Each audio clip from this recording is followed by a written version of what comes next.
Hi guys! Bago tayo magsimulang magtrabaho sa araw na ito, lilinisin muna natin ang ating bike.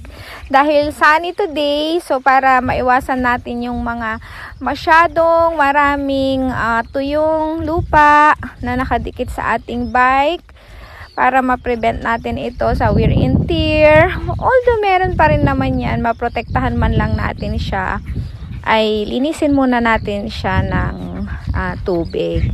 So pressurized naman yung hose na yan, so dahan-dahan lang para hindi matanggal yung ibang parts.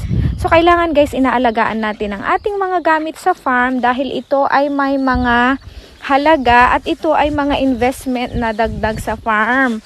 So yan ako guys, nililinis ko talaga yan. So sana maging habit natin palagi ang mga ganitong normal or common na trabaho sa farm.